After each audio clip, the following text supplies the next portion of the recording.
샬롬. 서로 축복 인사를 나눕시다.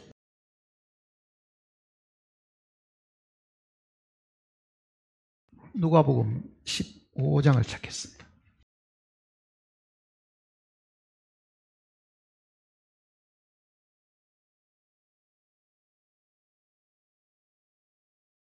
누가복음 15장입니다.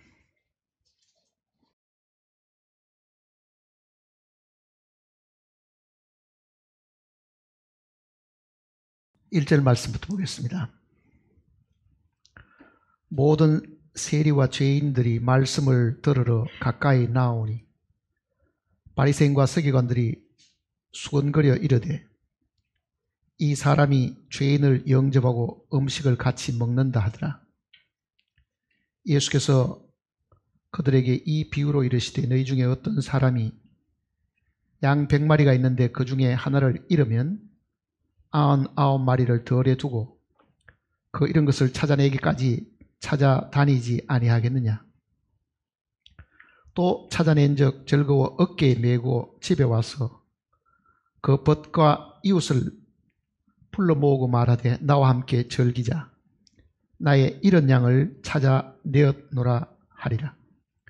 내가 너희에게 이르노니 이와 같이 죄인 한 사람이 회개하면 하늘에서는 회개할 것이 없는 의인 99으로 말미암아 기뻐하는 것보다 더하리라. 어떤 여자가 10드라크마가 있는데 하나를 잃으면 등불을 켜고 집을 쓸며 찾아내기까지 부지런히 찾지 아니하겠느냐. 또 찾아낸 적 벗과 이웃을 불러 모으고 말하되 나와 함께 즐기자. 이런 드라크마를 찾아내었노라 하리라. 내가 너희에게 이르노니 이와 같이 죄인 한 사람이 회개하면 하나님의 사자들 앞에 기쁨이 되느니라. 또 이르시되 어떤 사람에게 두 아들이 있는데 그 둘째가 아버지에게 말하되 아버지여 재산 중에서 내게 돌아올 분깃을 내게 주소서 하는지라. 아버지가 그 살림을 각각 나누어 주었더니 그 며칠이 안 되어 둘째 아들이 재물을 다 모아가지고 먼 나라에 가 거기서 허랑방탕하여 그 재산을 낭비하더니 다 없앤 후 그 나라에 크게 흉년이 들어 그가 비로소 궁핍한지라. 가서 그 나라 백성 중 한 사람에게 붙여 사니 그가 그를 덜로 보내어 돼지를 치게 하였는데 그가 돼지 먹는 쥐업 열매로 배를 채우고자 하되 주는 자가 없는지라. 이에 스스로 돌이켜 이르되 내 아버지에게는 양식이 풍족한 품꾼이 얼마나 많은가. 나는 여기서 추려 죽는구나. 내가 일어나 아버지께 가서 이르기를 아버지 내가 하늘과 아버지께 죄를 지었사오니 이제부터는 아버지의 아들이라 일컬음을 감당하지 못하겠나이다. 나를 품꾼의 하나로 보소서 하리라 하고 이에 일어나서 아버지께로 돌아가니라. 아직도 거리가 먼데 아버지가 그를 보고 척은히 여겨 달려가 목을 안고 입을 맞추니 아들이 이르되 아버지 내가 하늘과 아버지께 죄를 지었사오니 지금부터는 아버지의 아들이라 일컬음을 감당하지 못하겠나이다 하나. 아버지는 종들에게 이르되 제일 좋은 옷을 내어다 입히고 손에 가락지를 끼우고 발에 신을 신기라. 그리고 살찐 송아지를 끌어다가 잡아라. 우리가 먹고 즐기자. 이 내 아들은 죽었다가 다시 살아났으며 내가 잃었다가 다시 얻었노라 하니 그들이 즐거워하더라.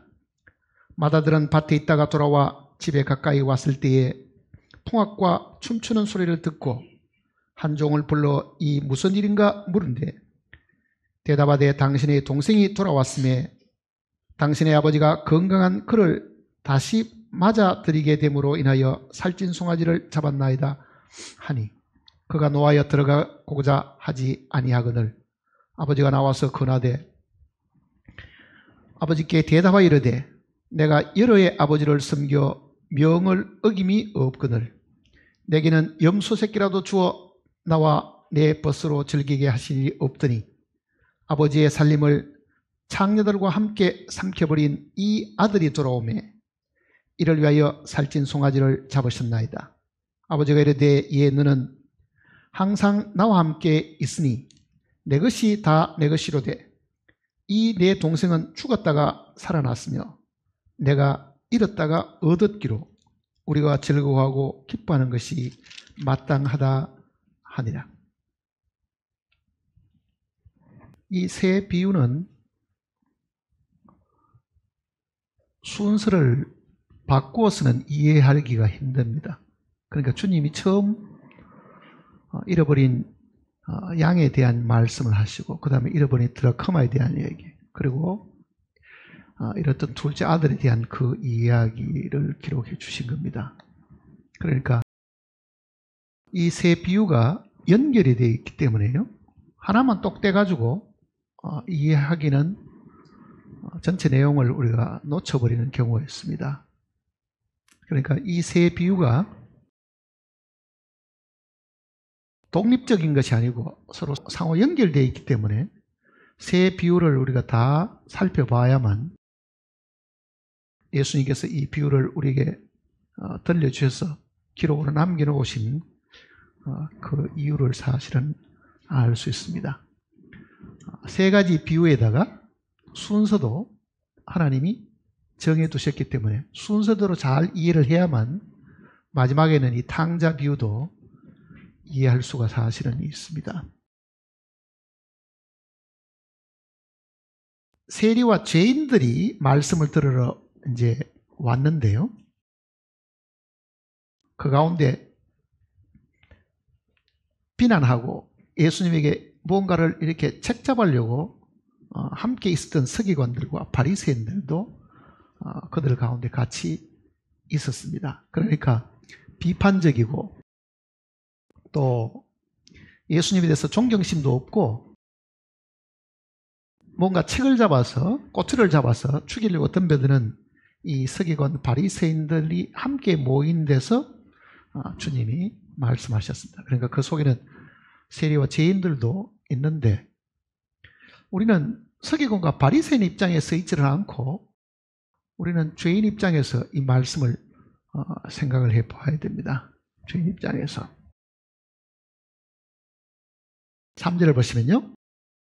예수께서 그들에게 이 비유로 이르시되, 비유로 말씀하신 거잖아요. 너희 중에 어떤 사람이 양 100마리가 있는데 그 중에 하나를 잃으면 99마리를 덜에 두고, 혹은 다른 역본들은 들판에 혹은 광야에 두고 이렇게 되어 있습니다. 그 잃은 것을 찾아내기까지 찾아다니지 않겠느냐. 자, 이 세 비유의 공통적인 용어를 먼저 생각을 해 보셔야 됩니다. 공통적인 내용이 있습니다. 한 가지 목적을 두고 세 방법으로 지금 설명을 하고 계시는 겁니다. 한 가지 목적을 두고. 첫째는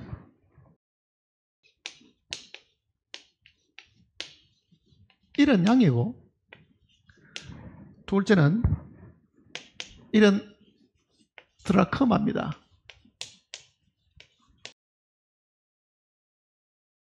드라크마는 당시에 이 동전 화폐입니다. 그러니까 그 드라크마가 요즘으로 말하면 엽전과 같은 이 동전 돈인데 그것도 잃어버린 것이 있고, 그 다음에는 잃어버린 아들이 지금 여기 나오잖아요. 탕자가 나오는데, 이 세 비유의 공통적인 단어가 뭐 있습니까? 여기서 보면은 잃어버렸다 하는 거잖아요. 잃어버렸다. 이거를 머릿속에 잘 생각을 해야 됩니다. 죄인이라는 말하고 잃어버렸다는 말하고 어떤 상관관계가 있는 걸 한번 보세요. 양을 잃어버린 주인이 있겠죠. 돈을 잃어버린 여인도 있고 아들을 잃어버린 아버지도 있죠. 그러니까 죄인들이 생각할 때는, 오늘 우리가 생각하면요 이렇게 생각합니다. 내가 죄인이었는데 복음의 말씀을 듣고 구원을 받았다. 대부분 구원받은 사람들은 자기를 중심으로 이야기를 한다고요. 내가 죄인이었는데 복음을 듣고 믿고 나 이제 구원받았습니다. 이렇게 말하잖아요. 근데 그 사람은 자기가 잃어버려진 사람이라는 것을 말하는 경우는 거의 드물죠. 누가 잃어버린 겁니까? 죄인하고 상대가 되는 것은 누구예요? 사실은 하나님이시잖아요.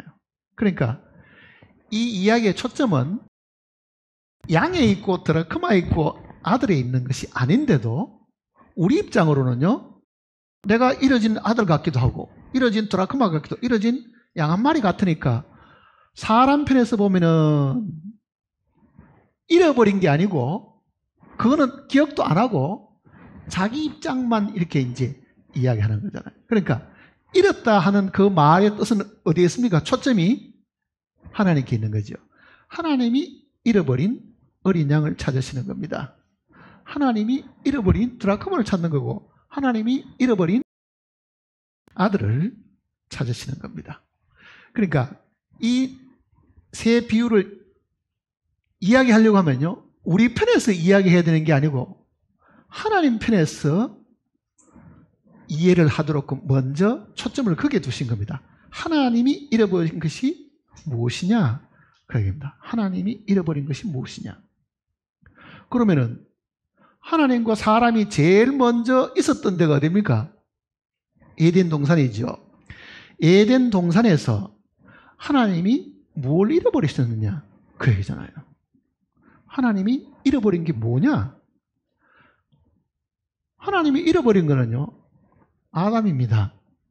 에덴 동산에서 하나님이 잃어버린 거는 아담이고 하나님이 찾으신 거는 구속이고 하나님이 찾으신 거잖아요, 아담을.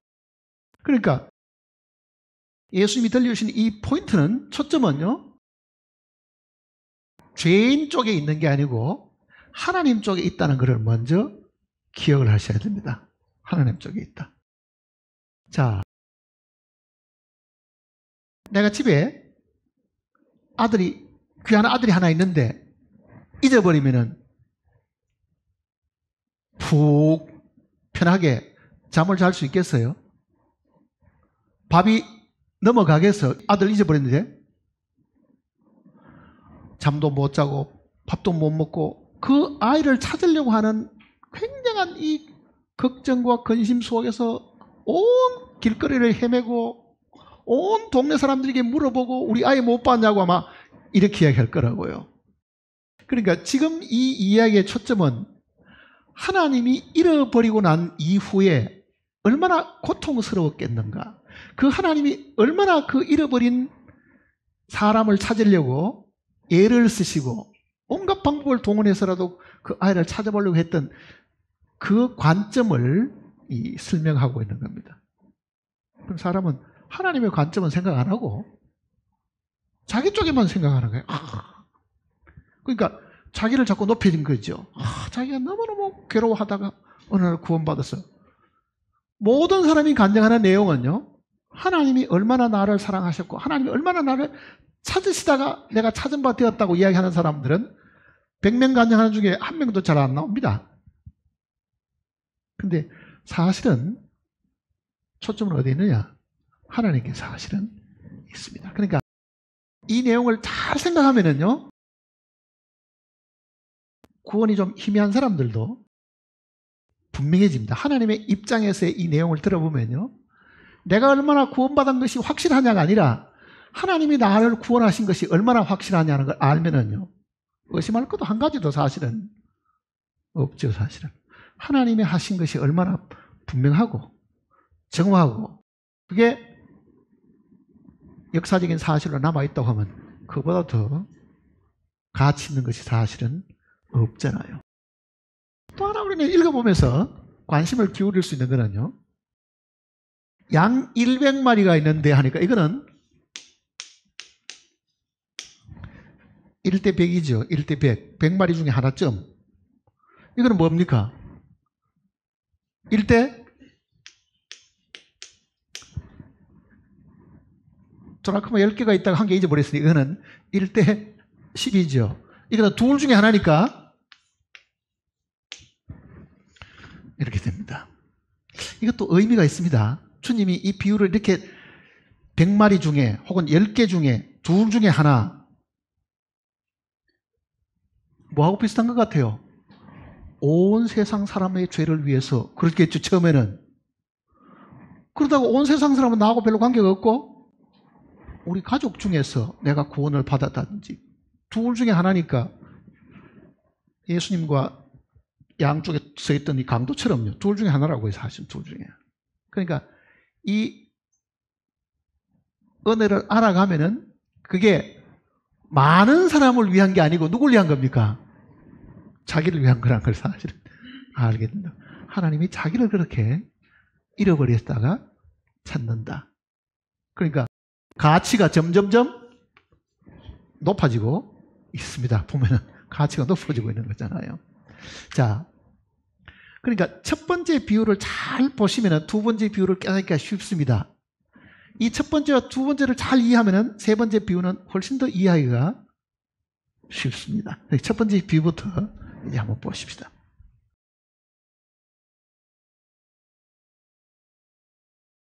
너희 중에 어떤 사람이 양 100마리가 있는데 그 중에 하나를 잃으면, 자, 잃어버렸다 그러잖아요. 잃어버렸다. 잃으면. 사람도 양치는 어떤 목자가 있는데 그 집에 양이 한 100마리가 있는데 저녁에 쫄아보니 한 마리가 안 보입니다. 늑대가 물어갔는지 모르면 그 양이 그 주인에게는 재산이니까요. 그 잃어버린 양 한 마리를 찾아 나서지 않겠는가? 너희는 세상에 미물인 그 짐승이 한 마리 없어졌는데도 그래도 그게 자기 재산이니까, 그게 귀하니까 그걸 찾아 나서는데, 하나님이 자기의 형상과 모양대로 지은 사람을 잊어버리는데 하나님이 아무 상관이 없어요. 그래, 잊어버리면 내가 다시 만들지 뭐 그게 뭐 그렇게 대수냐, 그렇게 하시지 않는다, 그 얘기잖아요. 아담이 범죄하고 아담을 버리고 하나님의 능력으로 아담보다 더 뛰어난 또 하나를 만들 수도 분명히 있습니다. 하나님은 그렇게 하시지 않은 거잖아요. 그러니 아담이 타락을 했을 때에 우리는 죄인의 입장에서 아담의 입장에서 그걸 이해할 게 아니고 하나님 입장에서 생각하면은 하나님은 그 아담을 반드시 구하시려고 하신 거죠. 우리는 자기 쪽에서 생각하면 이렇습니다. 하나님은 이 지구상에 80억이 되는 사람이 있는데 이게 다 죄인인데 그중에 그래도 뉘우치고 눈물 흘리는 거는 하나님이 발장을 끼고 가만히 보다가 그래, 너는 불쌍하게 네 죄를 깨달았고 회개를 하니까 너 용서해 주마, 이렇게 생각하잖아요. 그게 인간들이 생각하는 하나님의 구원의 관점입니다. 내가 눈물을 흘렸더니, 내가 그래도 정신 차리고 살려고 했더니, 내가 죄인인 것을 깨달았더니 하나님이 그래도 나를 구원하신 모양이다. 틀렸습니다. 그렇지 않습니다. 인간은 자기가 죄인 것도 몰랐습니다. 자기가 하는 게 잘하는 것이라고 생각했지 그게 죄라는 걸 생각도 못한 거예요. 아담도. 왜? 아담의 생각은 뭐였습니까? 먹지 말라? 하나님이 아담에 네 먹지 말라, 먹으면 정녕 죽는다 했는데 아담이 가만히 생각해 보니까 마누라도 먹었고 마귀가 하는 말도 마누라를 통해서 들으니 뭐라 그럽니까? 이걸 먹으면 네 눈이 밝아져 네가 하나님처럼 되고. 하와는 속았지만은요, 아담은 속은 것이 아니고 불순종한 거예요. 그는 고의적으로 반역한 거예요. 알고도 그는 거절한 거잖아요. 알고도. 그러니까 아담의 죄는 불순종이고 하와의 죄는 속은 겁니다. 그러니까 불순종이라는 게 뭐예요?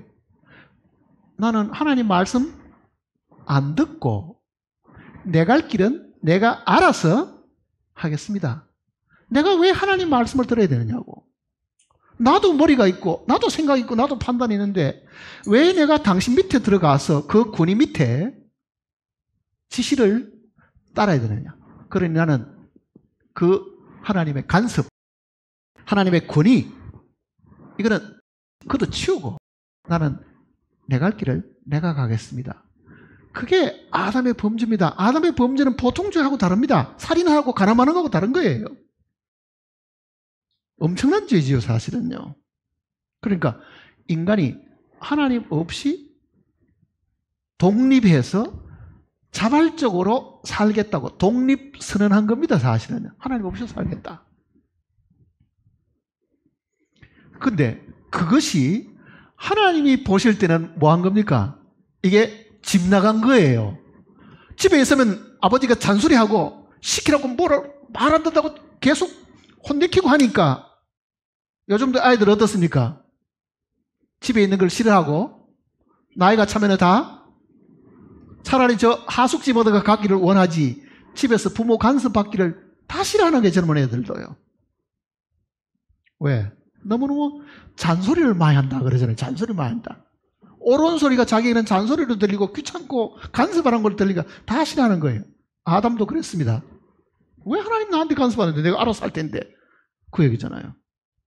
그러니 그 아버지의 간섭이 싫어서 집을 떠나는 것은 탕자였습니다. 집을 떠나는 거잖아요, 사실은요. 근데 아버지 간섭이 싫어가 떠나는 그 자체가 아버지가 볼 때는 뭡니까? 잃어버린 거예요. 자기는 잃어버렸다고 생각 안 하겠죠. 내가 스스로 집을 나왔다고 생각하지만은 집을 뛰쳐나온 그 아이에 대한 아버지는 그 아이를 잊어버린 거잖아요, 사실은. 그러니까 아담이 자기 발로 기 나갔지만은 자기 발로 자기의 독립선을 하기는 했지만은요, 하나님 보실 때는 그거는 잃어버린 겁니다. 잃어버린 거. 그럼 하나님 어떻게 하셔야 되겠어요?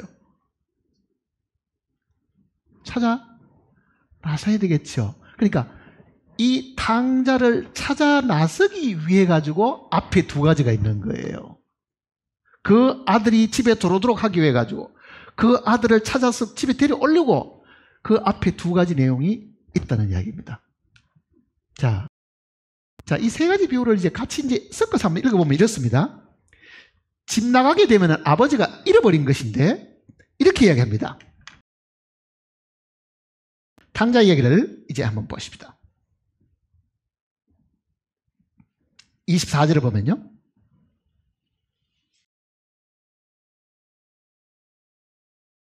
(24절에)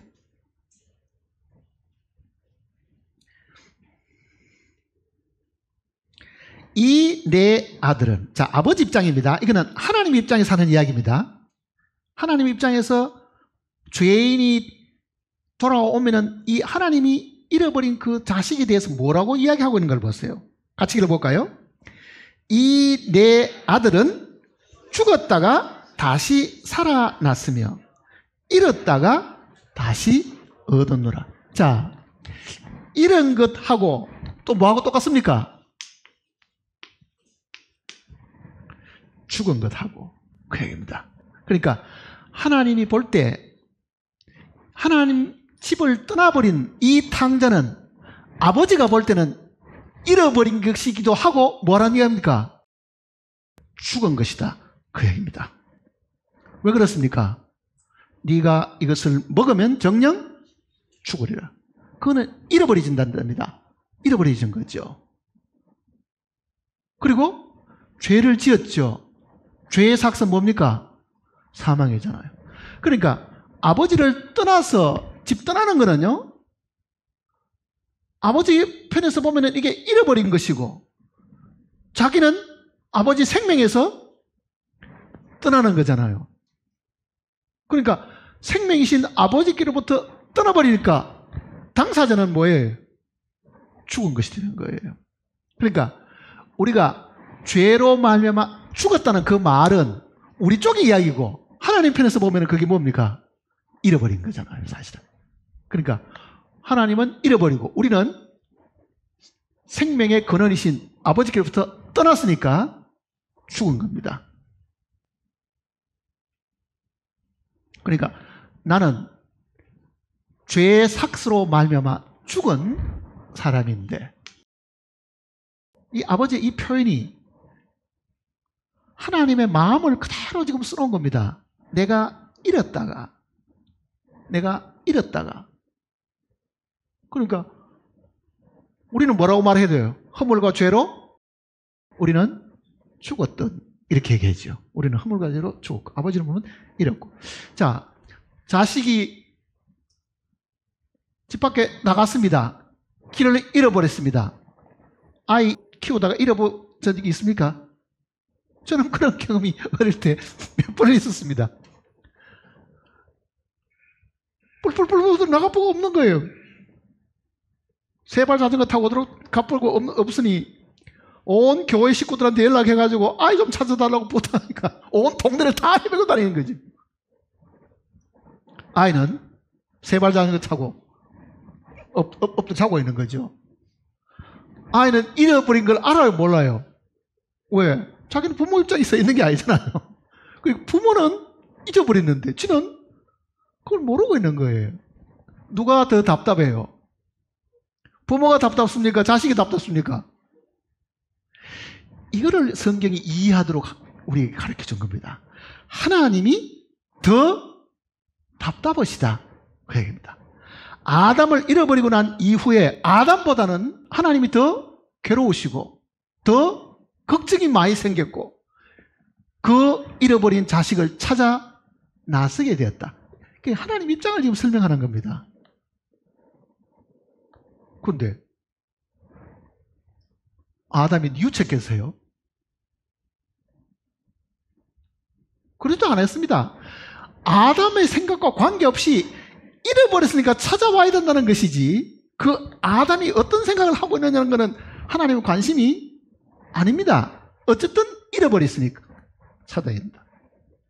그러니까 하나님이 우리를 구원하신 것은 잃어버린 것을 찾으려고 하는데, 한번 생각해 보세요. 자, 우리가 소지하고 있는 물건들 중에도 가끔은 들어 잊어버린 게 있지요. 비싼 거는 부지런히 찾고 없어도 되는 거는 아이고 뭐 또 하나 사지 뭐 이렇게 생각합니다. 근데 그게 하나밖에 없으면 어떻게 되겠어요? 정말 온 정신을 다해가지고 구석구석에 아마 다 찾으려고 애를 쓸 겁니다. 자, 하나님이 죄인을 보실 때에 그 죄인이 하나님이 그 팔짱을 가만히 끼고 자업자득이니까 네가 정말 뉘우치면은 내가 용서해 주마. 그게 하나님이 찾으시는 것 같아요. 아니라고 사실은. 이 집 나가버린 이 아담은 하나님이 뭐를 생각하느냐가 관계가 없습니다. 하나님이 아담을 지으시는 그 여섯째 날에도요, 짐승들을 만드시고 마지막에 사람을 만드셨는데, 그날은 하나님이 심히 좋으셨다. 두 번이나 말씀하셨다고. 두 번. 그게 하나님이 지은 그 많은 피조물 중에서 인간이 마지막 만들어졌는데 그날따라 주님이 하나님 보시기에 심히 좋았더라. 그 말이 무슨 말이겠어요? 꼭 아들을 놓고 좋아하는 부모 심정처럼요, 하나님의 형상대로 지음받은 그 아담과 하와가 거기 있으므로 하나님이 굉장히 기뻐하시고 정말 마음에 자식 하나 얻은 그 기쁨 이상으로 기뻐하셨는데 잊어버리면 어떻게 하겠어요? 찾으셔야죠, 사실은. 그러니까 교만한 우리 쪽의 생각 말고 하나님 쪽의 입장을 생각하면은 이 구원은 정말 놀라운 겁니다. 그래서 이제 제가 성경이 우리에게 가르치는 이 용어를 혼돈하지 말라고 이야기하잖아요.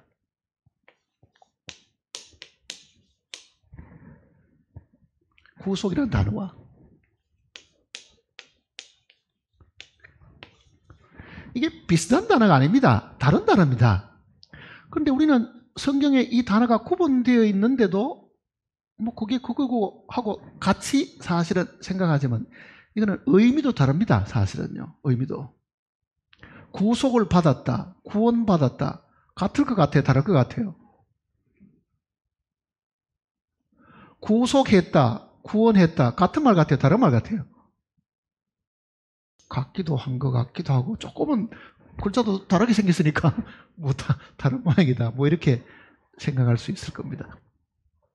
그러니까 이거를 잘 구분하시면은 이제 오늘 이 세 비유를 잘 이해를 하실 수 있습니다. 구속하는 말은 이 속한다는 뜻은요, 한자로도 그렇지만 영어로도 이게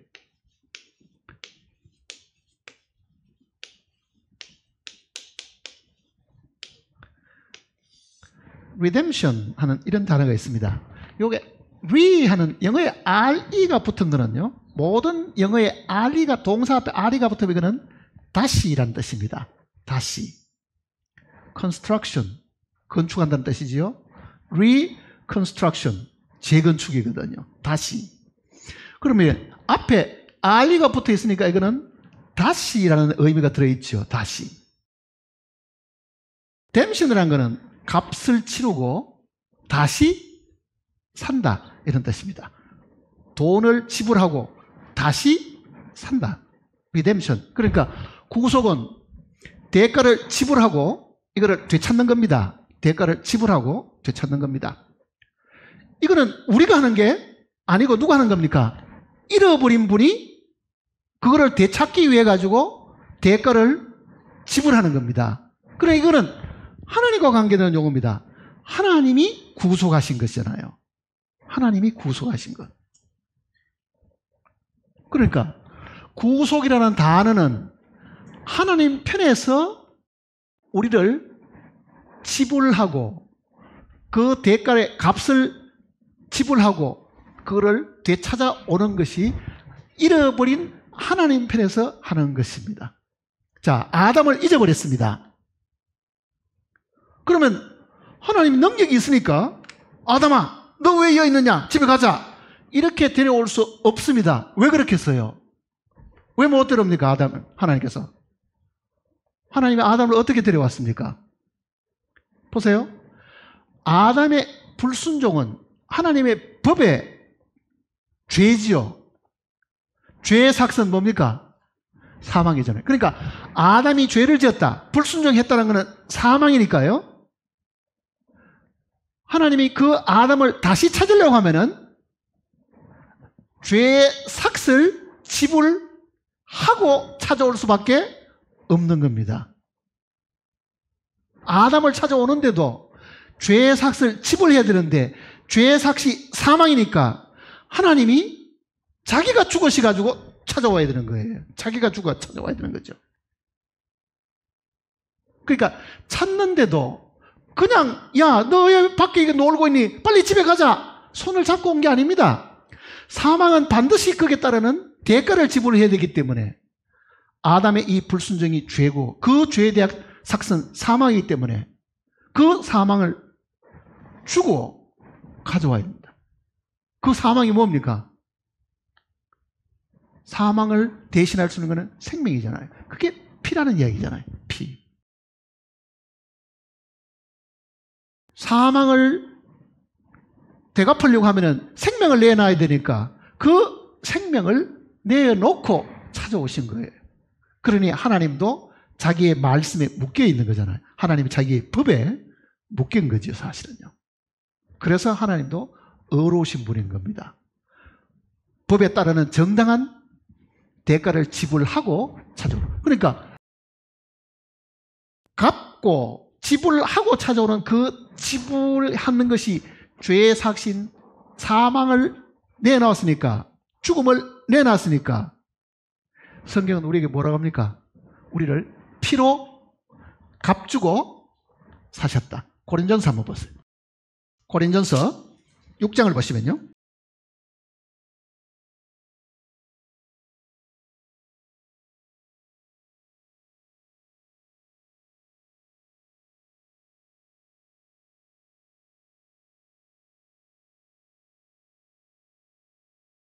육 장 19절입니다. 6장 19절. 너희 몸은 너희가 하나님께로부터 받은 바 너희 가운데 계신 성령의 전인 줄을 알지 못하느냐? 너희는 너희 자신의 것이 아니라 값으로 산 것이 되었으니. 자, 우리는 구원받기 전에는 이게 내 것이라고 생각합니다. 내 거, 내 옷, 내 집, 내가 주인이라고 생각하지요. 근데 만일 구속하신 하나님이 나를 값주고 사셨다고 하면은요, 이게 내 게 아니고 누구 겁니까? 사신 분의 것이 되어버리잖아요. 사신 분의 것이 되어버린 거예요. 사도행전 20장을 보시면,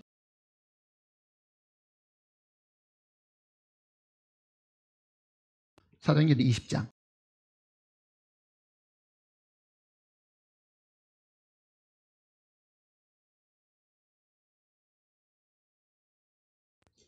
28절입니다. 20장 28절. 같이 읽어볼까요? 여러분은 자기를 위하여 또는 온 양떼를 위하여 삼가라. 성령이 그들 가운데 여러분을 감독자로 삼고 하나님이 자기 피로 사신 교회를 보살피게 하셨다. 자, 하나님이 잃어버리셨기 때문에 하나님이 자기 피로, 육신을 입으신 하나님 예수 그리스도의 피로 우리를 어떻게 하셨다고요? 사셨으니 그러잖아요. 그러니까 죄의 삭시 사망이니까 그 삭을 지불하고 하나님이 사신 겁니다. 그러니까 아담을 구원할 때도 하나님은 능력이 많으니까 아담아, 너 왜 죄를 지었냐? 집에 가자. 이렇게 데려갈 수가 없었습니다. 어떻게 하셔야 된다는 겁니까? 짐승을 잡아서 피를 흘리고 그 가죽옷을 입힌 거잖아요. 그러니 그렇게 하신 것은 그 죄값에 대한 대가를 지불하고 찾으신 거예요. 지불하고 찾으신 거잖아요. 그러니 하나님이 우리를 구원하시는 것은 능력이 있기 때문에 몽땅 내가 너를 구원하마 그렇게 하시지 않고 이미 죄를 지었고 죄는 반드시 벌을 받아야 되니까 죄 지은 것에 대한 대가를 지불해야 되니까 죄의 삭시 있으니까 그 삭시 죽음이고 그 죽음은 바로 생명을 내어놔야 되니까 육체의 생명은 피에 있죠. 그러니까 피로 값주고 사셨다는 말은 생명을 주고 우리를 사셨다. 자, 구속은 창세기부터 시작해서 예수 그리스도가 오시기까지는요 예표로 있는 거잖아요. 어린 양이 죽고 그 피를 드리고 찾아오는 주인이 양을 찾듯이 찾아오는 것인데 이거는 하나님이 하신 겁니다. 하나님이 하신 것. 자, 이거를 이제 예수님이 우리에게 다시 이제 설명을 해주겠습니다. 누가복음 다시 보세요. 이제.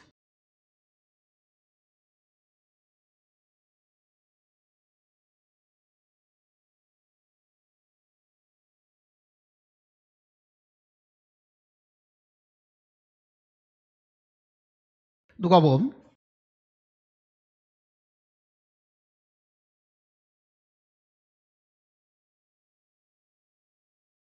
3절입니다. 15장 3절. 예수께서 그들에게 이 비유로 이르시되 너희 중에 어떤 사람이 양 100마리가 있는데 그 중에 하나를 잃으면 99마리를 덜에 두고 그 잃은 것을 찾아내기까지 찾아다니지 아니하겠느냐. 자, 사람이 동물 양을 잊어버려도 찾는데 하나님이 보실 때 우리 인간은 다 어리석고 정말 무지하고 사람을 성경은 뭐로 비유했습니까? 양으로 비유했죠.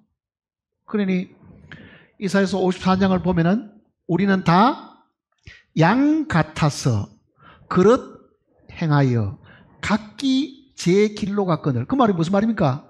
자기 하고 싶은 대로 살았다는 뜻입니다. 자기 고집대로 살고 자기가 원하는 대로 살았다는 뜻이네요. 그게 각기 제 길로 가는 거죠. 그러니까 이 지구상에는 모든 사람이 하나님 보실 때는요, 길 잃은 양들입니다. 그러니 하나님이 사람을 찾으시려고 하면은 양을 찾듯이 찾으러 하늘에서 어떻게 해야 되겠습니까? 내려 오셔야 되겠죠. 19장을 보세요. 누가복음 19장.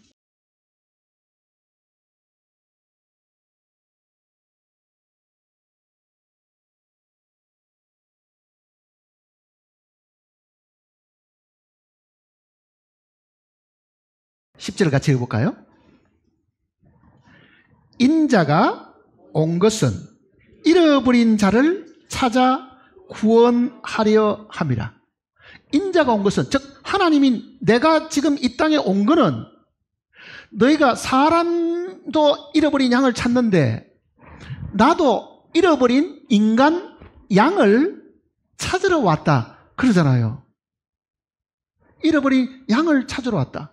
그러니 예수님은 자기를 두고 뭐라 그럽니까? 나는 선한 목자다 그러죠. 선한 목자는 뭐가 선한 목자입니까? 요한복음 10장을 보세요.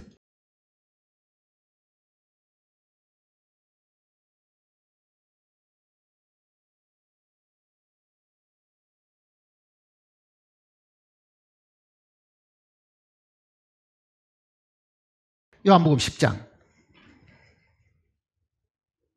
11절입니다. 11절. 나는 선한 목자라. 선한 목자는 양들을 위하여 뭐 한다고요? 그러니까 선하나 선하지 않는 것의 차이는 양을 구하기 위해서 자기 목숨을 버리는 그 목자는 선한 목자인데, 나는 이 땅에 지금 잃어버린 양을 찾으러 왔는데 그 잃어버린 양들이 다 죄를 지었으니 그 죄 지은 양들의 죄값을 치불하기 위해서 내가 내 목숨을 바친다. 그 이야기입니다. 예수님의 이야기는요. 데리러 와서 그냥 땅에 있는 것을 끌고 위로 올라갈 수는 없습니다. 왜?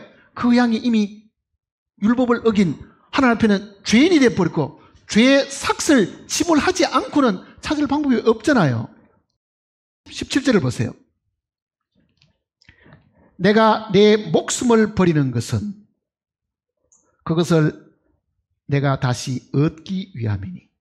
자, 목숨을 버린다고 분명히 예수님께서 말씀하시잖아요. 인자가 온 것은 잃어버린 양들을 찾기 위해서 왔는데, 내가 바로 그 목자로 왔는데 찾으려고 보니 전부 다 죄를 지었으니 그 죄값 때문에 내가 내 목숨을 들여서 이거를 찾겠다. 그러니까 하나님께서는요, 인간들이 자기가 죄에 있는지 없는지 이뤄진 존재인지 깨닫기도 전에 뭘 하셨습니까? 구속을 하신 거잖아요. 구속을 하신 거. 그러니까 이 구속은 2024년도에 살고 있는데 내가 지금 원래 태어났다 하더라도 태어나는 그 순간부터 그도 잃어버린 자잖아요. 한 사람을 말며 죄가 들어오고 죄로 말고 사망이 왔나니. 모든 사람이 죄를 졌으면 하나님 다 죄인인데 2024년도에 이 잃어버린 양이 한 마리가 있다고 하면 가정해 보세요. 이 양을 위해서 목자가 죽으신 것은 언제입니까? 2000년 전이잖아요. 그러니까 구속은 2000년 전에 하신 것이고, 이걸 잘 기억해야 됩니다. 내가 오늘 믿고 2000년 전에 이루어진 것을 내가 믿음으로 내 것으로 만든 것 뿐이지, 내가 오늘 믿었기 때문에 하나님이 그제서 눈을 뜨고 오늘 나를 죄값을 지불하고 나를 찾으신 것은 아니지요. 언제 지불하셨습니까? 2000년 전입니다. 이거를 혼돈하면 안 됩니다. 자, 그럼 어떤 분은 이렇게 이야기합니다. 아니, 내가 2000년 이후에 태어날지도 모르는데 하나님이 어떻게 내 죄를. 육신을 가진 우리는 그렇지만은요, 영이신 하나님에게는 시간과 공간의 구애를 받으실 분이 아닙니다. 만물 위에 계시고 그러잖아요. 그는 자기가 만물 속에 속한 게 아닙니다. 이 만물 위에 있는 분이라고요. 이 만물 위에 있는 분은 영원 가운데 계시는 분이기 때문에 그에게는 과거도 없고 미래도 없습니다. 항상 현재인 거지요. 그게 주님이 이루어진 모든 이 사역은 성령 안에 두셨기 때문에 항상 영원 속에 있는 겁니다. 영원 안에 있는 거예요. 영원 안에 두셨기 때문에. 그러니까 구속하신 것이 먼저고, 그렇잖아요. 구속을 하신 것이 먼저고. 그러니까 우리가 지금 복음을 전한다는 것은 이미 피로 값주고 사셨다는 것을 뭐 하는 겁니까? 증거하는 거잖아요, 사실은. 그러면은 하신 것은 역사적인 사실이고, 이 역사적인 사실이 기록으로 남아서 오늘 우리 손에 들어와 있고, 이걸 우리가 듣고 읽음으로 내 것으로 만든 거지요. 내 것으로 만드는 요 행위를, 만일 그게 행위라고 말을 한다고 하면은 그게 믿음이라는 뜻이잖아요. 하나님이 피로 값주고 나를 이미 사셨구나. 구원해 주십시오가 아니고 뭡니까? 구원해 주셨으니, 피로 값주고 사셨으니 감사합니다. 그거잖아요. 피로 값주고 사셨으니. 그러니까 오늘 우리가 해야 될 거는 그 사실만 알려주는 거지. 야, 너 정신 차려야 돼. 너 정신 안 차리면 지옥 가. 우리는 말을 그렇게 하잖아요. 우리가 정신 차리는 거하고 구원받는 관계가 있어요, 없어요? 사실은 없는데도요. 너 똑같은 죄를 계속 지으면 지옥 갈 거야. 똑같은 죄 계속 지인다고 지옥 가는 것도 아니라고요. 이미 우리는 지옥 가도록끔 운명이 그렇게 되어 있는 겁니다.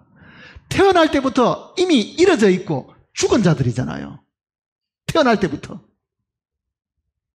거기에 죄가 하나 더 보태져 가지고 지옥을 더 빨리 가는 것도 아니라고요, 그거는요. 이미 태어날 때 죽었고, 이미 태어날 때 하나님 편에서 이뤄졌는데, 하나님이 우리를 귀하게 보셔가지고, 정말 우리 인간이 다른 짐승들하고 달라가지고요, 하나님의 형상과 하나님의 모양대로 지음을 받았기 때문에 하나님은 정말 우리를 귀하게 생각하는 거죠. 그 시편은 뭐라고 이야기합니까? 땅에 있는 성도는 존귀한 자니 나의 모든 즐거움이 저희에게 있도다. 하나님이 우리를 어떻게 한다고요? 굉장히 귀하게 보고 계신다. 굉장히 귀하게 보고 계신다. 그러니 찾으셔야 되죠. 갖다 버리고 다시 만들 수 있는 것 같으면은 그게 뭐 귀한 겁니까? 우리는 천사들보다 더 귀하게 지었습니다. 인간이 천사들보다 하나님께서 더 귀하게 지었고, 장차 우리가 그 나라에 가면은요, 천사는 구원받은 성도들 섬기는 종들로 있는 것이지, 사람을 하나님이 더 귀하게 만드신 거예요, 사실은요. 그러니 그 사람을 잊어버렸는데 하나님이 아무것도 안 하시고 계셨는가? 아니죠. 구약 4,000년 동안에 어떻게 그를 다시 찾겠는가를 계획하셨고, 그 계획에 따라가 아들을 이 땅에 보내신 거잖아요, 사실은. 아들을 이 땅에. 그러니까 첫 번째 이 비유는 잃어버린 그 양들, 세상에 있는 그 모든 사람, 100명에 해당하는 만수잖아, 이게. 이 세상 사람들을 위해 가지고 뭘 하셨다는 이야기입니까? 그가 잃어버린 양을 찾기 위해서 하늘에서 땅으로 내려오시고, 내려오신 것뿐만 아니라 그걸 찾으려고 보니 대가를 지불해야 되니까 선한 목자로 나는 양들을 위해서 목숨을 버린다. 주님이 그렇게 말씀하신 거죠. 버리셨습니까? 버리셨죠. 그러면은 하나님 편에서는 모든 인류가 어떻게 된 겁니까? 죄값을 다 지불해 놓은 겁니다, 사실은. 지불해 놓은. 그게 구속입니다, 구속. 그거를 복음 전해주는 사람을 통해서나 혹은 성경을 통해서 내가 읽으면서 이 구속을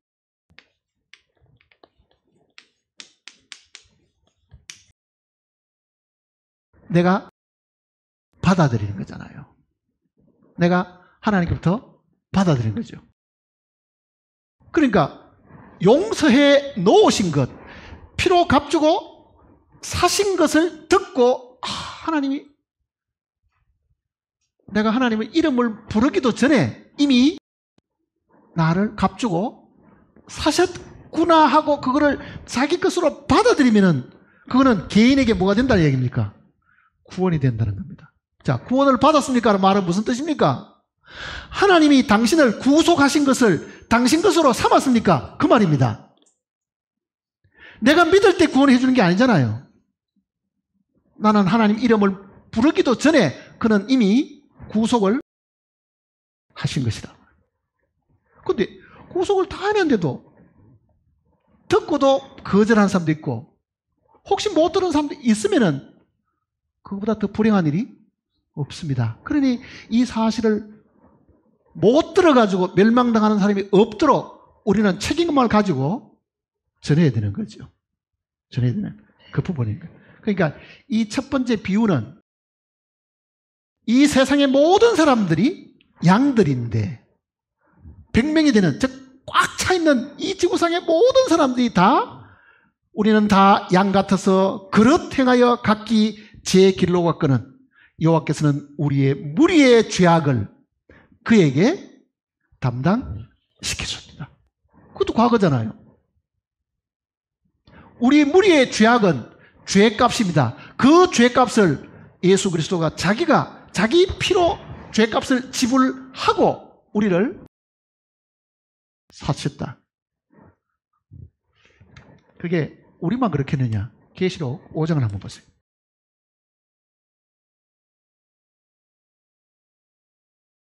계시록 5장을 보시면요,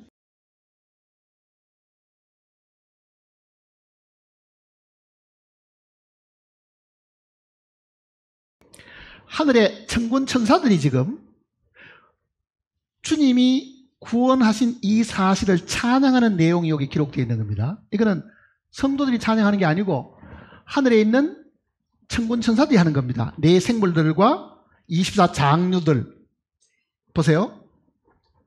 8절 보시면 5장 8절.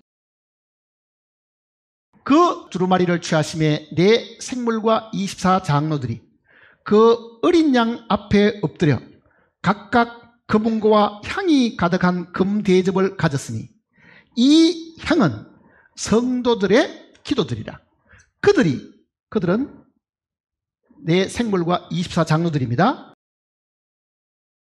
그들이 새 노래를 불러 이르되 두루마리를 가지시고 그 인봉을 떼기에 합당하시도다. 일찍이 죽임을 당하사 각 족속과 방언과 백성과 나라 가운데서 사람들을 피로 사서 하나님께 드리시고 온 세상에 말이 다른 사람, 피부가 색깔이 다른 사람, 세상 곳곳에 살고 있는 모든 민족 중에서 자기 피로 그 사람들을 다 사서 하나님 앞에 드린다. 누가 그걸 이야기하는 겁니까? 천군과 천사들이 그 어린 양이 하고 있는 그 사역을 찬양하고 있는 거잖아요, 지금. 자, 이 천군과 천사들의 이 찬양 소리를 누가복음 내용도 죄인 하나가 회개하면 하늘에는 회개할 것이 없는 아합을 더 기뻐하죠. 하나님의 사자들 앞에서 기뻐한다 그러잖아요. 그게 누굽니까?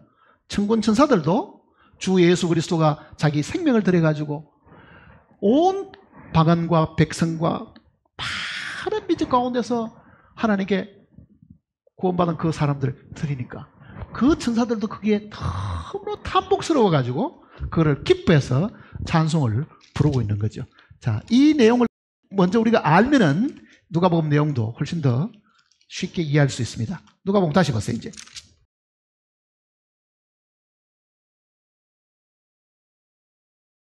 10절 보세요. 15장 10절.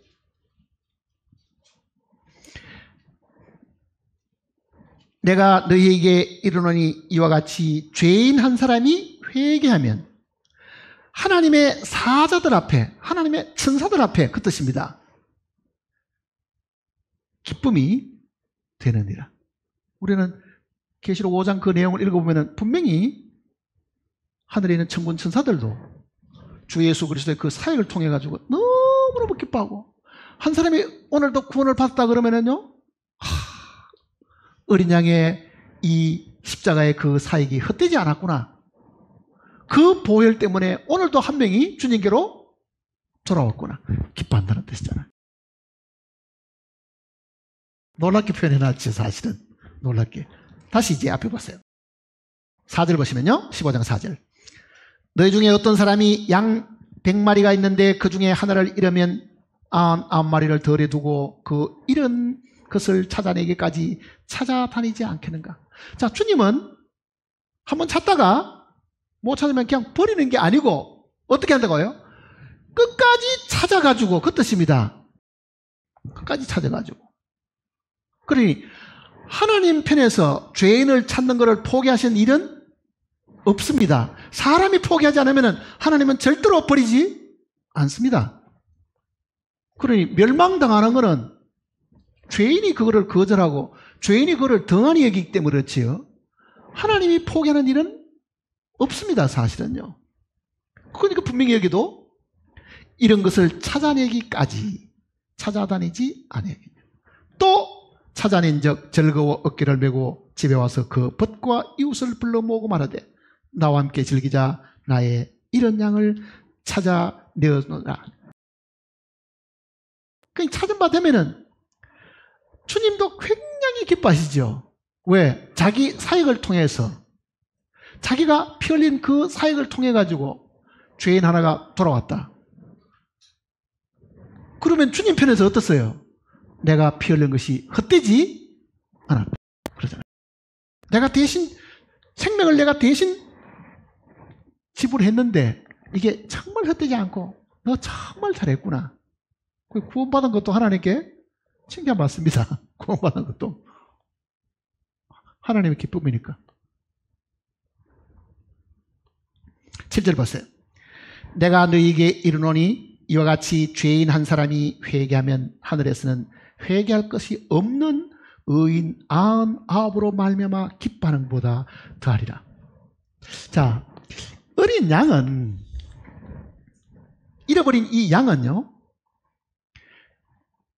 성부, 성자, 성령 중에 성자의 사역을 두고 하는 이야기입니다. 이거는 성자의 사역이. 예수님이 하나님의 아들로 이 잃어버린 양을 찾기 위해서 이 땅으로 내려오셔가지고 자기 목숨을 바치시는 예수 그리스도의 그림자잖아요. 이게 목자의 이야기가. 그렇죠. 그리고 그 예수 그리스도는 많은 사람을 위해서 죽으신 거잖아요, 사실은. 근데 이 숫자가 보세요. 10분의 1로 줄었습니다. 이제 보면은 두 번째 비유를 보세요. 뭐라고 이야기하시는지. 어떤 여자가 10드라크마가 있는데 하나를 잃으면 등불을 켜고 집을 쓸며 찾아내기까지 부지런히 찾아내지 아니하겠냐. 또 찾아낸 적 벗과 이웃을 불러 모으고 말하되 나와 함께 즐기자. 내가 잃은 드라크마를 찾아내었노라. 앞에 비유하고 뒤에 비유는 어떤 차이가 있을 것 같아요?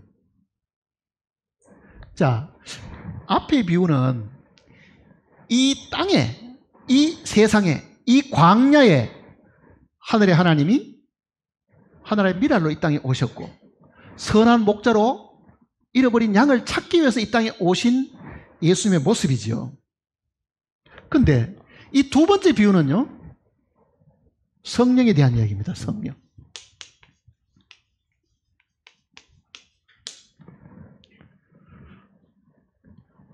예수 그리스도가 이 땅에 오셔서 이룩해놓은 그 사실을 성령이 각 심령들 마음속에서 찾으시는 거예요. 이거는 밖에서 찾는 거고 이거는 집에서 찾는 거잖아요.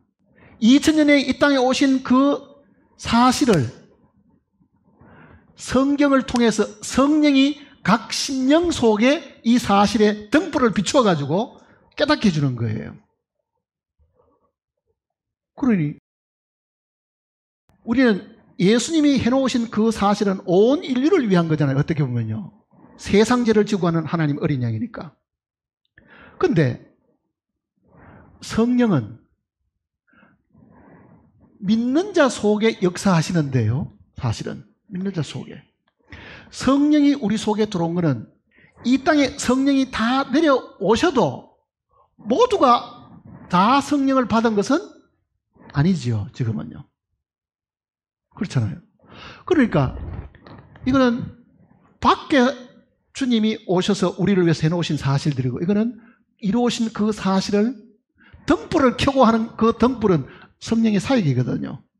그 우리 마음에 빛을 비추셔가지고 우리 안에 이뤄진 그 사실들을 깨닫게 하시고 우리로 하여금 그거를 밝히 보게 하시는 성령의 사역입니다. 그러니 세상을 위한 것보다는 성령을 받은 사람 숫자가 어떻게 써요? 더 적겠죠, 사실은요. 더 줄 거 아니에요. 자, 잃어버린 양들은 가끔 사람들은 요한복음 1장 29절의 그 내용을 이렇게 생각합니다. 보라, 세상 죄를 지고 가는 하나님의 어린 양이로다. 이거를 3단 논법으로 생각하면 이렇게 됩니다. 세상 죄를 지고 갔으니 나도 그 속에 들어있을 것이니까 그러면 나도 그러면 주님이 내 죄도 지고 가셨겠네, 이렇게 생각하잖아요. 사실은요. 세상 죄를 지고 가신 것은 사실은 엄밀하게 보면 뭡니까? 양 한 마리 찾은 양 때문에 이제 이 땅에 오신 주님을 대한 이야기입니다. 예수 그리스도에 대한 이야기라고요. 이거는 말씀이 우리 속에 들어오는 겁니다. 성령이 우리 속에 들어오는 거죠. 내가 너에게 이런 말이 영이요 생명이다. 이 말씀을 이제 받아들이는 거죠. 사실은요. 말씀이 자기 개인 속에 들어와서 정말 자기가 이뤄진 양임을 본인이 아는 거예요. 세상은 어떻게 된지 모르지만은 그 주님이 내 때문에 죽었다는 것을 알아야 되는 거예요. 예수님이 다른 사람을 위해서 죽은지는 모르지만은 성령이 내 마음에 빛을 비추면은요, 세상보다는 뭡니까? 나를 위해서 죽으셨다. 나를 위해서 죽으셨다. 그렇게 됩니다. 사실은 그렇게 돼요. 그러니까 이 드라크마는 집 안에서 산다는 것은 요게 흙집이잖아요. 흙집 속에 성령이 들어오셔가지고 우리로 하여금 빛을 비춘다는 건 뭡니까? 하나님의 계시가 우리 속에 있죠. 깜깜할 때는 몰랐는데 이 말씀의 계시가 내 속에 들어오니까 내가 어떻습니까? 하나님 보시기에 내가 이렇게 흉악한 죄인이었고 내가 이뤄진 사람이었고 하나님과 상관없이 살고 내 정욕과 내 뜻대로만 살던 사람이었구나. 뭔가가 내 마음에 빛이 비친 거죠. 뭐가 환하게 보이는 거잖아요. 마음에 계시가 들어온 거잖아요. 찾아진 바 된 겁니다. 찾아진 바 된 거지요, 사실은. 이 아들의 역사는 이는 성부 아버지의 역사입니다. 자, 왜 이 세 가지 이 비유가 순서대로 되어야 되냐면요, 마지막 아들은 이렇잖아요. 밖에 가가지고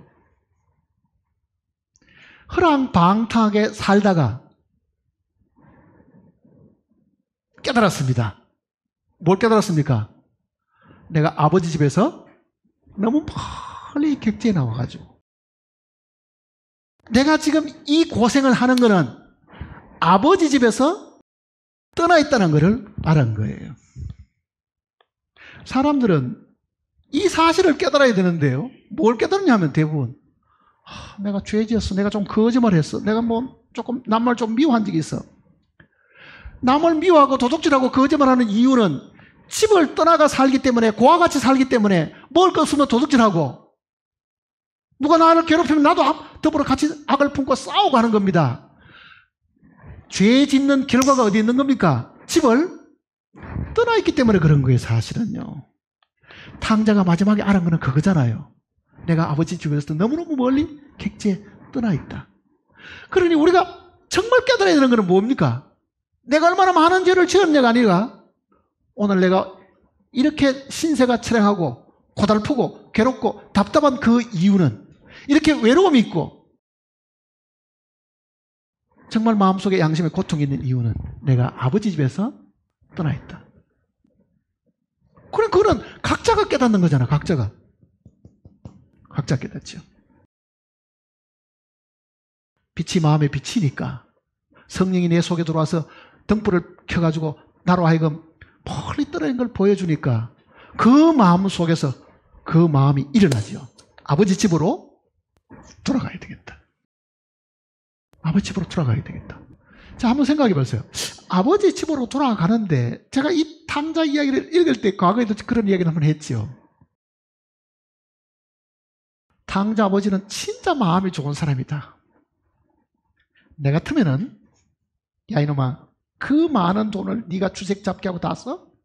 네 여기다 각서를 써라. 이제 이 집에 다시 들어오려면 각서를 써라. 두 번 다시 그 짓을 하고 만일 그런 일이 한 번만 더 발생하면은 호적에서 판해도 좋습니다 하고 뭐를 쓰라 하든지 할 텐데, 그 많은 돈을 다 탕진하는 정도가 뭐였습니까? 이건 죄 짓고 살한 거예요. 주색 잡게 하고. 그런데 그 아버지가 밖에 가서 뭘 했는지를 한마디도 물어본 적이 없습니다. 마음이 좋아서 그렇겠어요? 성자가 그 죄값을 다 지불했기 때문에 사실 그런 겁니다. 하늘 아버지가 우리를 그저 반기시는 이유는 하나님의 아들이 그 탕자가 저지른 모든 죄를 자기의 생명으로 죄값을 다 치루었으니, 죄값 다 치렀는데 아버지가 또 들었는데 너 이놈아 너 왜 그렇게 해서, 그러면 그 죄값은 치루나 많아지고 뭐 치루나 많아잖아. 그러니까 이 탕자가 자기 집에 들어온 것은요, 아버지가 마음이 좋아서 그런 게 아닙니다. 아버지는 이미 앞에 있었던 이 일 아들이 다 지불하고 성령이 등불을 켜서 그 마음속에 이 사실을 보게 하고, 그리고 스스로 자기가 이제 그거를 봤으니까 어떻게 된 거예요? 돌아왔으니 아버지가 할 수 있는 건 뭐예요? 기쁜 마음으로 반기는 것밖에는 사실이 없잖아요. 반기는 것밖에는. 하나님이 우리를 쫓아낼 것 같아요? 예수 그리스도의 그 사역과 성령의 사역이 내 마음속에 있었으면요, 쫓겨난 일은 절대로 없습니다. 절대로 그런 일이 안 생겨요. 그리고 그 아버지가 뭐라고 말합니까? 이 내 아들은 잃었다가 다시 찾고 죽었다가 다시 얻었다. 그 표현이 굉장히 정확한 표현이잖아요. 허물과 죄로 말하면 이게 죽었는 건데, 이제는 이거는 살았는 것이니까 이게 부활을 얻었다는 뜻입니다. 부활을 다시 살았으니까 이거는 부활의 생명을 얻은 거예요. 우리 입장이 이렇다는 이야기입니다. 우리 입장이 하나님 앞에 우리의 죄값은 아들이 다 해결하셨고, 다 해결하신 그 사실은 이 기록된 성경이 우리 마음에 말씀에 빛을 비추시고 성령이 우리 속에 등불을 켜심으로 이루어진 그 사실을 보게 하셨고, 그리고 우리 개인은 어떻습니까? 아, 이제는 돌아가야 되겠다. 이 객지에 더 살았다가 내가 굶어 죽을지 모르는데 차라리 아버지 집에 들어가서 내가 품꾼의 하나로 내가 써달라고 부탁해야지. 머릿속에 계산을 많이 하고 왔습니다. 그런데 아버지는 그 아들이 입대자마자 한마디도 못하게 했습니다. 품꾼의 하나로 하는 그런 말은 할 수도. 왜? 아버지가 나를 다시 받을 때는 아들로 받지 품꾼으로 받는 게 아닙니다. 너 밖에서 그렇게 나쁜 짓을 했으니 오늘부터 몇 년 동안은 니도 종살이 좀 해라. 니도 좀 정신 차려야 되겠다. 그렇게 해서 뭐 어떻게 될 뻔했어요. 그 아들이 생각하고 있는 그것도 입 밖에 못 나오도록 아버지가 다 막아버린 거예요. 그게 이 탕자 이야기 속에 다 들어있잖아요. 사실은요. 많은 사람이 물어봅니다. 형님은 왜 그러냐? 형님은 도대체 누구냐? 그 왜 탕자 들어온 거를 그렇게 못마땅하게 생각해가지고 하느냐? 이 형님은요, 유대인을 두고 하는 이야기입니다. 사실은요. 유대인. 자, 장자와 차자가 있다는 것은 본래 하나님께서 유대인을 뭐라고 불렀습니까? 장자라고 불렀잖아요.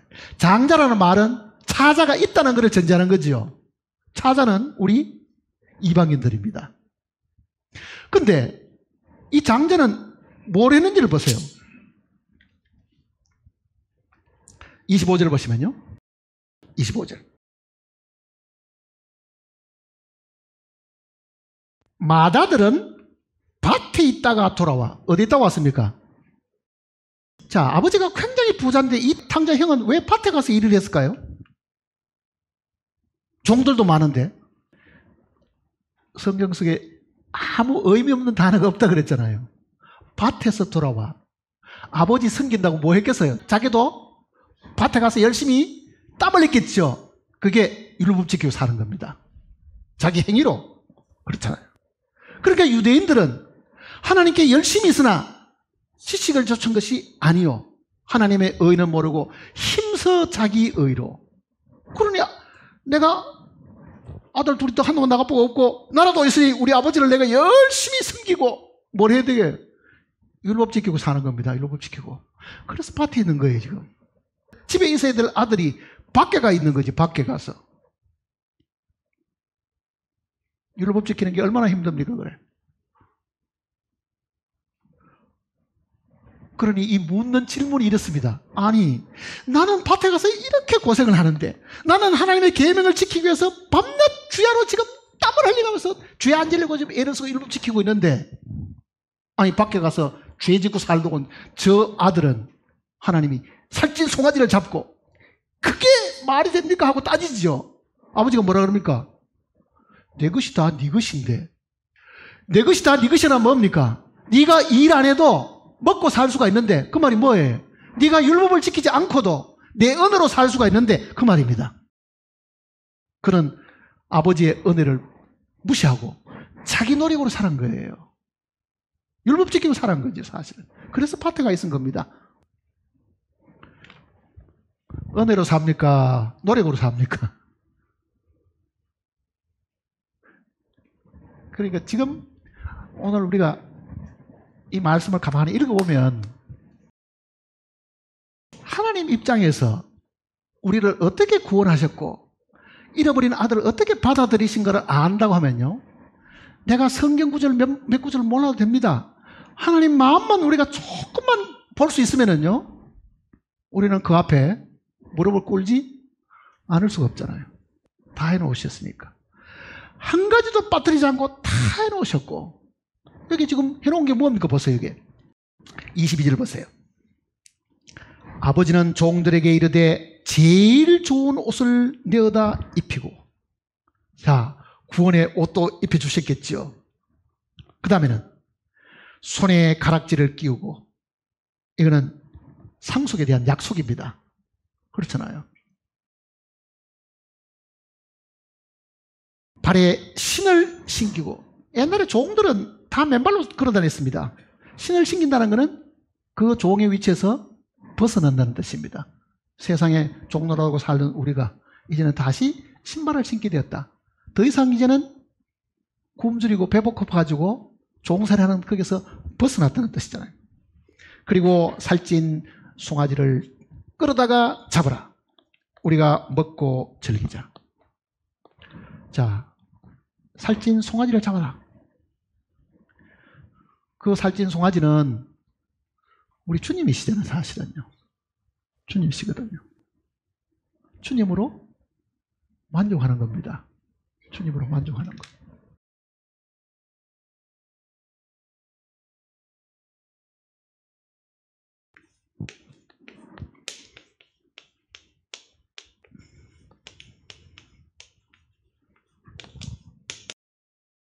이런 글자가 있죠, 한자에. 저는 한자는 잘 모르는데요. 가끔은 이런 특별한 글자들이 있습니다. 앞에 있는 요거는 소우자입니다. 소우자. 요거는 뭡니까? 양자지요. 요거는 무슨 자입니까? 우수하다는 뜻이잖아요. 요거는 창입니다. 창. 소나 양의 아주 우수한 놈을 창으로 죽여서 이게 희생, 희자잖아요. 희생. 그렇죠. 그러니까 우리가 하나님께 예물을 드리면은 소나 양으로 예물을 드리잖아요. 사실은요. 소나 양. 경제적인 여유가 있으면 소를 잡고 그보다 조금 못하면은 양이나 염소를 잡고 그보다 더 못하면은 비둘기를 잡고 그렇게 하는데 소나 양은 하나님이 받으시는 죄 없는 그리고 충성스러운 제물입니다. 사실은요. 소나 양. 그러니까 이게 살찐 송아지는요, 우리의 제물이 된 주님입니다. 우리가 주님으로 이제 기뻐해야 되는 부분들을 이야기하는 거죠. 자, 오늘 항상 기뻐하라, 쉬지 말고 기도하라는 그 말이 뭡니까? 주 안에서 기뻐하라. 그 말입니다. 사실은 주 안에서. 주 안에서 기뻐한다는 말이 뭐예요? 주님으로 기뻐하는 거죠. 주님으로 기뻐하는 거. 주님이 이 땅에 오셨다. 주님이 우리에게 희생이 되셨다. 주님이 피를 흘리셨다. 그런데 미련하게 나는 그거를 모르고 있었다. 들려주는 사람이 없었거나 읽어도 몰랐거나, 그런데 우리는 주님이 이 땅에 오신 것, 성령이 오신 것, 그리고 성부 하나님이 지금도 우리를 아무 조건 없이 기다리고 계시는 것.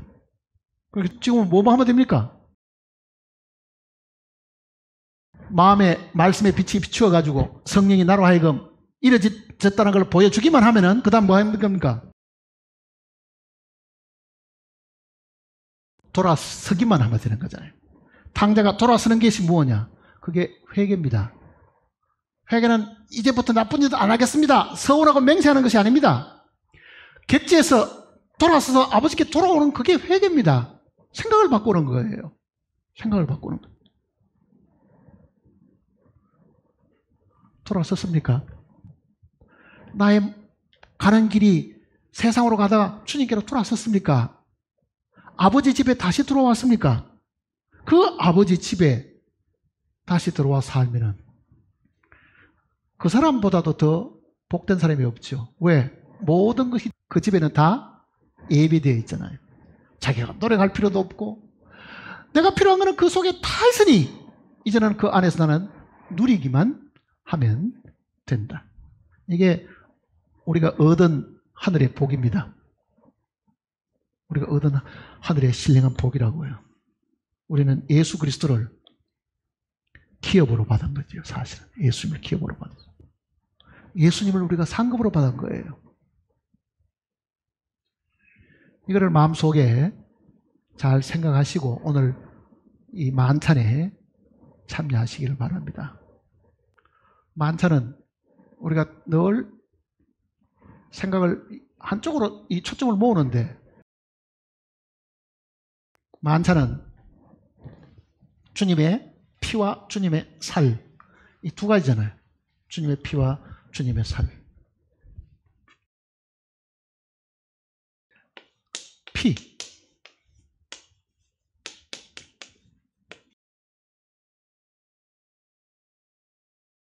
피의 복음, 살의 복음.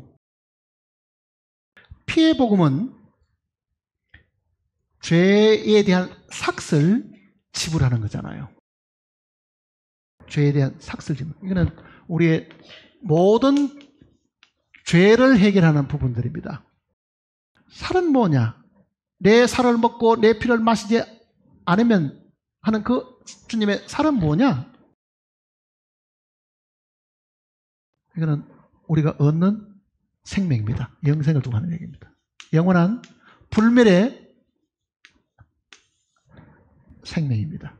그러니까 이 만찬에는 두 음식이 있는데, 하나는 포도주가 있고 하나는 떡이 있는데, 이 떡은 주님의 살이고 이 포도주는 주님의 피입니다. 그러니 어린 양이 이 땅에 오셔가지고 우리 죄값을 지불하시기 위해서 죽으시고 피 흘리신 것은 우리로 하여금 하나님 앞에 의롭다함을 얻게 하기 위한 것이고, 그가 우리에게 그의 살을 주신 것은 우리에게 영원한 생명을 주시기 위한 겁니다. 자, 이 관계를 이제 다시 한번 설명을 하면 이렇습니다. 하나님이 사람을 만드셨을 때예요, 흙으로 사람을 지으시고, 이 첫 번째는 사람으로 만들었습니다. 사람으로. 근데 이 사람이 사람의 위치에서 떨어진 거죠. 그러니 뭐가 됐습니까?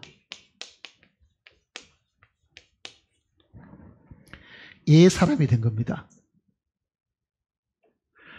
그러니까 범죄하기 전에는 사람이죠. 범죄하고 난 이후에는 타락한 사람이니까 이거는 사람이 되었습니다. 사람이. 예수 그리스도를 믿고 생명을 얻으면 뭐가 됩니까? 새 사람이 됩니다. 자, 그 말은 지금 요 살에 대한 이야기를 지금 설명드리려고 하는 겁니다. 살에 대한 이야기. 사람이 처음 지음받았습니다. 처음 지음받았을 위치가 여기입니다. 여기 써 있죠, 지금. 요 위치에. 하나님 어디 계시느냐? 여기 하나님이 계십니다. 사람이 가지고 있는 생명은 하나님이 가지고 있는 생명과 차이가 있죠. 그러니까 이거는 인간 생명이고 이거는 불멸의 영원한 생명을 가지신 분이잖아요. 그러니 사람이 처음 지음받았을 때는 하나님의 생명에 이를 수가 없었습니다. 무슨 말이냐면은 아담이 범죄하기 전에도 그 속에는 영원한 생명이 없었습니다. 무죄한 생명이긴 해도 그는 인간 생명에 있는 거죠. 그러니까 이 상태에 있는 것이 사람입니다. 사람. 그런데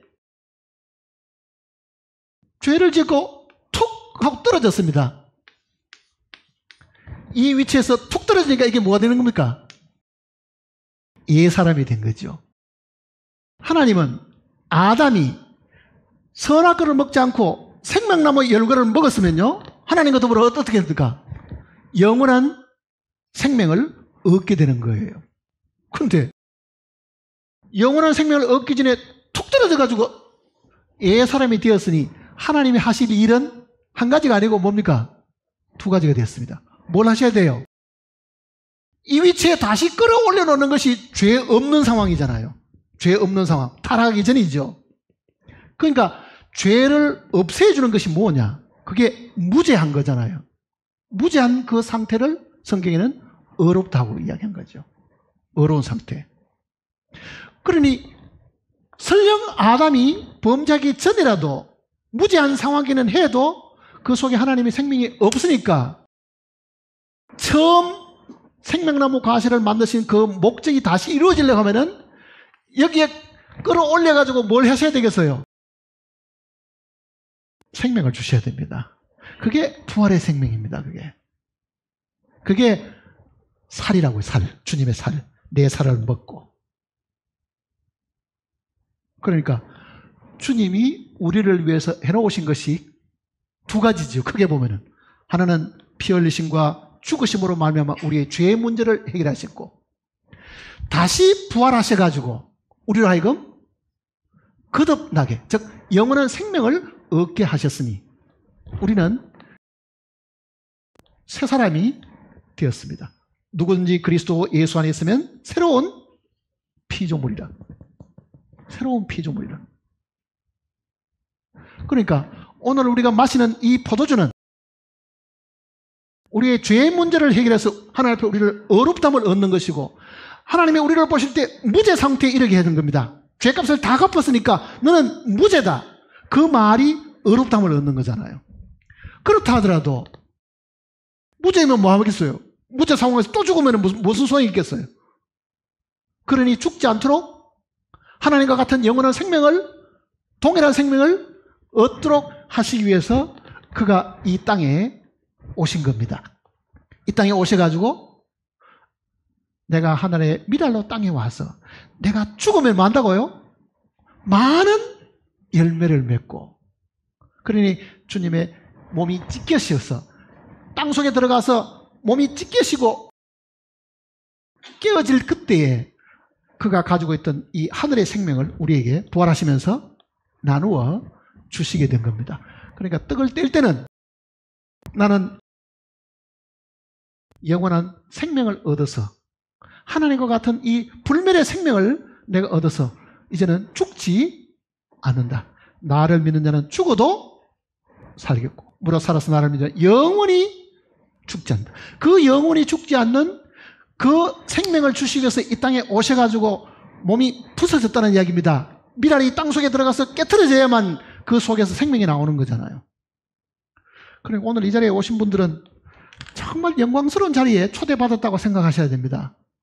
설교도 능보다도 이 예식에 참여하는 이 손길들이 훨씬 더 복된 겁니다. 이 주님이 제정하셨고 주님이 이 일을 기념하도록 명하신 거잖아요. 그래 우리는 포도주를 마시면서 주님이 죄값을 지불하셨는데 이 포도주가 주님의 생명이시다. 그렇잖아요. 생명을 흘리신 거니까. 몸속에 있을 때는 피는 살아있는 거지만은요. 몸 밖에 나오면 뭡니까? 죽지요. 그러니까 흘린 보혈은 죽음을 두고 하는 이야기잖아요. 죽음. 그런데 떡을 또 주셨으니 이 떡은 우리로 하여금 하나님과 더불어 영원히 살게 하신 것이다. 그러니까 마음속에 이 두 가지를 잘 명심을 하셔야 됩니다. 그리고 이 예식을 하고 주님을 기억하면서 주님을 우리가 기다리는 사람이 되어야 됩니다. 주님의 재림을 기다리는 사람들이잖아요. 그러니까 이 자리에 참석하신 모든 분들은 복된 사람들입니다. 참으로 주님이 이 사실을 우리로 하여금 이루셨고 오늘 우리는 이런 의식을 통해서 잊어버리지 않고 다시 한번 이거를 회상하면서 주님께 감사드리고 기뻐하도록 하신 겁니다. 기도하십시다.